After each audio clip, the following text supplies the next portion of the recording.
Да-да-да-да. Да-да-да-да.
Bob Behnken, NASA Chief Astronaut. Bob, the ticket to ride for Chris Cassidy and his crewmates behind you as the Soyuz reaches the pad on this clear morning.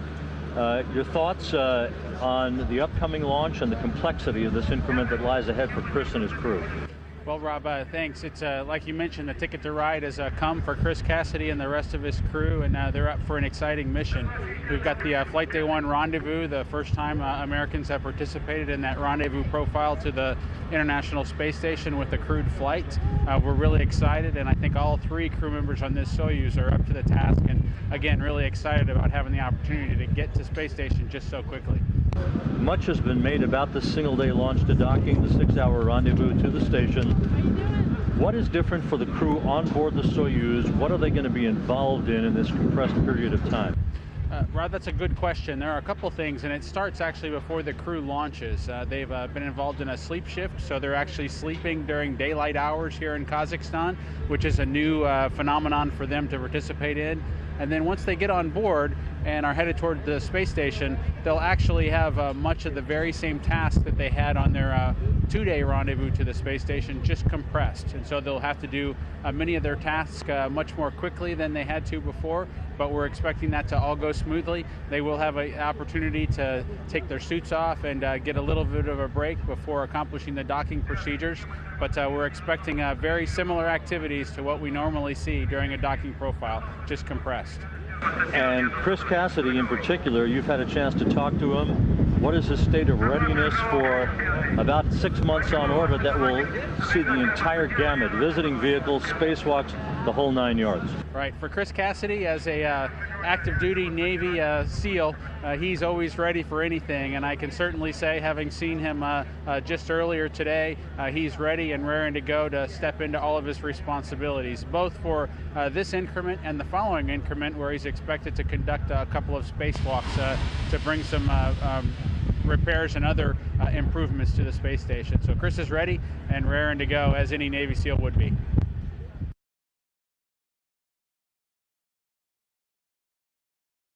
The Soyuz is good for about 4 days of free flight.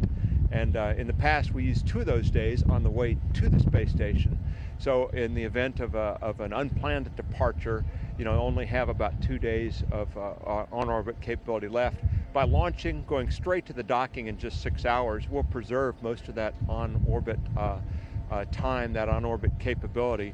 So it's kind of like having a runway runway ahead of you yet. It's still available to use if you need it. It'll be busy for the crew. That day, launch day, will be about a 24-hour day for them from the time they wake up, go through the full final preparation, suit up process, strap in, launch, and then the 6 hours to the rendezvous docking. And once they get to the station, they're not quite done yet. They need a quick safety brief. There'll be a welcome, little bit of a welcome ceremony, and they have to prepare the Soyuz to be on orbit in a storage mode for the months ahead. That'll be a long day, but it'll be worth it. Mike, Chris Cassidy, EVA's visiting vehicles, the whole gamut of operations lies ahead for him. What are your thoughts and his thoughts? You've talked to him about what lies ahead. Oh, you bet. And it's an exciting time for him because Chris, of course, has experience as a space shuttle crew member on about a 2-week mission, which is very compressed, and you practice every single thing you're going to do. It's very tightly choreographed. In this case, you can't choreograph half a year worth of living and working up there, and so we teach the basic fundamental skills, and so a lot of it you're kind of learning as you go. You're learning from the senior guys that are up there. Chris Hadfield, Tom Marshburn, and Roman Romanenko have been up there for some months now. So Chris and his crew, Chris Cassidy and his crew will be joining them, and it's a very busy time.